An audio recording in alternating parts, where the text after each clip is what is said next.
संजय जी, मैंने आपसे पहले भी जानने की कोशिश की थी कि पहले तो ये बताइए, 8 बजे अगर ये मुहूर्त शुरू होता है तो अगले दिन खत्म होता है करीब रात को 4 बजे। इतना लंबा वक्त, उसके बाद मेरे ख्याल से भारत में तो ये दिखेगा नहीं।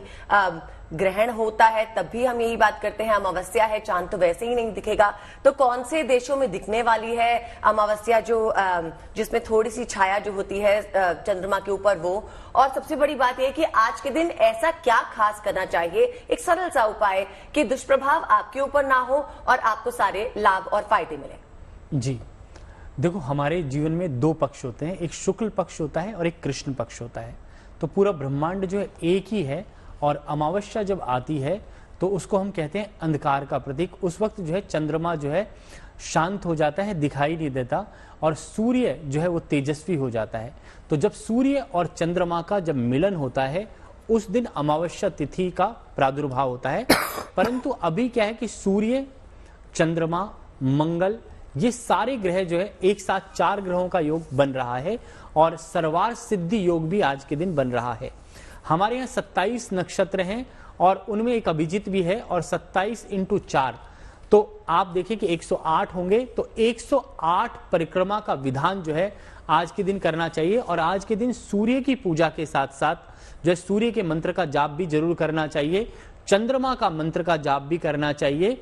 इसके अलावा सूर्य और चंद्रमा के लघु मंत्रों का जाप करें, और भगवान विष्णु की पूजा जरूर करें, क्योंकि आज का जो दिन है वो कहते हैं कि मौनी अमावस्या का जो दिन है वो भगवान जो है विष्णु को भी समर्पित है, क्योंकि भगवान विष्णु का वास जो है पीपल के वृक्ष में माना गया है। और आज के दिन जल में तिल डालकर और थोड़ा सा दूध डाल करके और पीपल के पेड़ के ऊपर जल चढ़ाना चाहिए, क्योंकि हमारे यहाँ वृक्षों की पूजा होती है, जल की पूजा होती है, पृथ्वी की पूजा होती है, अग्नि की पूजा होती है। तो अग्नि की पूजा के लिए जो दीपक जलाना चाहिए, और एक कच्चा सूत लेकर के और जो है पीपल के वृक्ष पर लपेट देना चाहिए और प्रणाम करना चाहिए। कहते हैं कि जब सतयुग था तो उस वक्त जो है तपस्या की जाती थी। तो तपस्या कैसी करते थे हम लोग, कि तप करके, ध्यान लगा के, मेडिटेशन हजारों साल तक तप करते थे तो कोई सिद्धि प्राप्त होती थी। जब द्वापर आया तो हमने यज्ञ आदि का प्रारंभ किया, हरि नाम को लेना शुरू किया, और कहते हैं कि कलयुग जो रूपी सागर है इसके अंदर जो है कहते हैं कि दान का बड़ा महत्व है। कलयुग में दान और ईश्वर का नाम अगर दोनों श्रद्धा पूर्वक व्यक्ति ले ले तो व्यक्ति के जीवन में सभी चीजों की प्राप्ति होती है। दूसरा, मौनी अमावस्या को माधव अमावस्या भी कहते हैं। तो माधव का अर्थ ही है भगवान कृष्ण को भी हम माधव कहते हैं। तो आज का जो दिन है भगवान विष्णु को प्रिय है और माधव जी को प्रिय है, तो इसलिए मौन का विचार काफी है, क्योंकि मौन रखने से आपको आत्मा की शुद्धि होती है, मन की शुद्धि होती है। कहते हैं कि आप अपनी एनर्जी को अगर आप अपने पास रखना चाहते हैं, जो लोग कम बोलते हैं, कहते हैं साधु जो है वो कम बोलता है, सन्यासी कम बोलता है, अगर आप ध्यान मगन रहते हैं 24 घंटे, तो आप आंख बंद कर करके अगर भगवान का ध्यान कर रहे हैं तो आप मौन रह करके आप अपने आत्मबल को बढ़ा लेते हैं। कहते हैं कि जो ज्यादा बोलता है उसकी जो शक्ति है वो क्षीण हो जाती है, और जो कम बोलता है, धीरे बोलता है, मध्यम स्वर में बोलता है, तो उसकी जो शक्ति है वो अंदर से ही ऊपर उठना शुरू हो जाती है। और कहते हैं कि मनसा वाचा कर्मणा, हमें अपने मन से, कर्मों से पवित्र होना चाहिए और मीठा बोलना चाहिए। क्योंकि आज का जो दिन है अगर बोलें तो अच्छा बोलें, किसी को कोई बुरा ना बोलें, और मीठा ही भोजन करना चाहिए अगर हो सके। और गंगा जल से स्नान करें, उसमें थोड़ा सा जो है तिल डाल लें और उससे स्नान करें। और हर हर गंगे, पंडित जी ने मंत्र बड़ा सुंदर बताया, गंगा यमुना सरस्वती गोदावरी नर्मदा कावेरी सिंधु सरयू, जितनी भी हमारी नदियां हैं, पवित्र स्थान है। गंगा कहते हैं कि पाप विमोचनी है, गंगा सभी पापों को नष्ट कर देने वाली है। तो गंगा में नहा लें, या जितने भी हमारे देश के अंदर नदियां हैं, प्रयागराज जी हैं, वहां जाकर या त्रिवेणी में स्नान करने से आपको पुण्य फल की प्राप्ति होती है। इसके अलावा एक छोटी सी बात और कहना चाहता हूं कि जो हमारे शास्त्रों में जो भागवत शब्द है, भागवत का जो अर्थ है कि जो हमें भक्ति देने वाली है, ज्ञान देने वाली है, वैराग्य देने वाली है और तारण अर्थात तारण करने वाली है। तो भागवत जो शब्द है वो भी 27, उसका टोटल भी 27 बनता है। तो क्योंकि हमारा जीवन जो है भगवत पूर्ण हो, ईश्वर में लग जाए, परमात्मा में लग जाए, तो हमें सबसे ज्यादा आज के दिन मौन व्रत रखना चाहिए और अपने पितरों को प्रसन्न करना चाहिए। क्योंकि पंडित जी ने बहुत बढ़िया बात बोली कि जब राहु और सूर्य की युति हो जाए या राहु के साथ चंद्रमा बैठ जाए, शनि के साथ चंद्रमा बैठ जाए तो विष योग बन जाता है। जब राहु के साथ सूर्य बैठ जाए तो ग्रहण योग बन जाता है।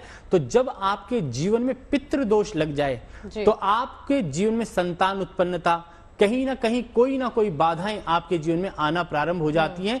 तो आज का दिन विशेष करके लिए सबके लिए अच्छा है और आज के दिन तर्पण करें, गंगा जी में जाकर के अगर गंगा स्नान कर सकते हैं तो गंगा स्नान करें, नहीं तो अपने घर पर ही अपने पितरों के नाम से जो है तर्पण इत्यादि करें और पितृ गायत्री का जो है पाठ करें और ओम पितृभ्यो देवो नमः ये मंत्र बोल सकते हैं, लघु मंत्र जो बोलना चाहते हैं। और जो लोग गायत्री मंत्र जानते हैं वो गायत्री मंत्र का जाप भी कर सकते हैं। और दक्षिण दिशा की तरफ देख करके, पितरों का स्थान दक्षिण में होता है, तो दक्षिण की तरफ देख करके और अपने पूर्वजों को याद करें और उनको तर्पण करें और प्रसन्न करने की कोशिश करें। और दान, कहते हैं कि कलयुग में जो है दान का बड़ा महत्व है। कर ही रहे हैं संजय जी, और भी उपाय आप बताइएगा इसी कड़ी में। लेकिन एक मजेदार बात यह है कि हमारा प्रोफेशन ऐसा है, हम मौन धारण कर नहीं पाएंगे, हमें तो बोलना पड़ता है। चलिए अब, लेकिन एक चीज आपने बताई कि आप चलिए स्मरण अगर कर सकें तो उसके माध्यम से ही आप मौन धारण कर सकते हैं, तो वही आपके लिए बहुत होगा। तप और जप की हम बात कर रहे हैं अरविंद जी, संयोग की बात आपने की, आज बहुत सारे योग भी बन रहे हैं, इनसे हम भरपूर फायदा, तमाम जातकों को भरपूर फायदा कैसे हो, उसके लिए क्या कुछ करना चाहिए वो बताइए। देखिए ऐसा है कि जैसे मान लीजिए कि पितरों से संबंधित है, मौन से संबंधित है, जैसे मौन नहीं रह सकते हैं तो कम से कम आप जो है सुबह प्रातःकालीन जब घर से निकलें तो स्नान करने से पहले आप जो है अपने आप को मौन रखें और गंगा जल जरूर जो है आप अपने नहाने में डालें। और यदि बाई दबे गंगा जल आप संजोग बस नहीं डाल पाए, भूल गए, तो जो अब जब आप स्नान कर लें तब भी गंगा जल का आप छींटा कर लें और गंगा जल का पान भी करें। कहते हैं गंगा जल लव कणिका पीसा, गंगा जल आप यदि छोटा मतलब थोड़े मात्रा में भी यदि उसका पान हो जाता है तो लव कणिका पीसा, आपके अंदर के पूरे पापों की जो है निवृत्ति हो मिल जाती है। और आज के दिन ही गोस्वामी तुलसीदास जी ने जो है तिलक किया था रघुवीर प्रभु राम का। कहते हैं कि चित्रकूट के घाट में भई संतन की भीड़, तुलसीदास चंदन घिसें तिलक दें रघुवीर। आज के दिन मौनी अमावस्या थी तो तुलसीदास जी जो है मौन थे और वो कुछ बोल नहीं पाए, बोलना चाह रहे थे क्योंकि मौनी अमावस्या थी तो चाह करके भी नहीं बोल पाए। तो उस टाइम पे साक्षात प्रभु राम वहां पे जो है तिलक लगाने जो है आए थे तुलसीदास घाट में, चित्रकूट में, मंदाकिनी नदी के किनारे। तो इसी को कहते हैं कि चित्रकूट के घाट में भई संतन की भीड़, तुलसीदास चंदन घिसे तिलक दें रघुवीर। तो इस चीज का जो आज मौनी अमावस्या है, बहुत सारे संयोग बन रहे हैं। इन संयोगों में यदि आप किसी भी तरह से अपने पितरों को संतुष्ट करना चाह रहे हैं तो तर्पण अवश्य करें। पितरों की दिशा दक्षिण होती है, दीप भी आप देते हैं तो दक्षिण को दें। और पीपल के पेड़ का महत्व जो है बार बार संजय जी बता ही रहे हैं, क्योंकि भगवान श्री कृष्ण ने गीता में भी बताया है कि वृक्षाणाम पीपलो, तो जो पीपल जो वृक्ष को विशिष्ट बताया है। और पीपल वृक्ष है कौन?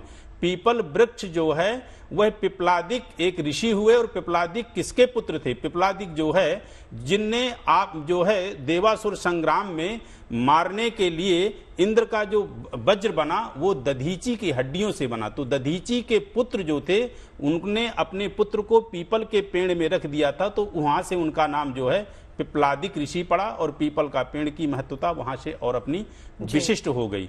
तो यह सब विशेष महत्व है। कल के दिन का विशेष महत्व दान का है। आपके पास जो श्रद्धा हो, ठंडी का समय चल रहा है, ठंडी का मौसम है, जो भी आप दान करें उससे जो है व्यक्ति विशिष्ट धन हो जाता है। कहते हैं कि दाने न सदृशम पवित्र में विद्यते, दान के समान कोई और हमें पवित्र करने वाली चीज नहीं होती है। दान दे करके हम अपने पापों से कम हो जाते हैं और दूसरे की दुआ प्राप्त करके अपने आप में हम धन्य हो जाते हैं, पवित्र हो जाते हैं।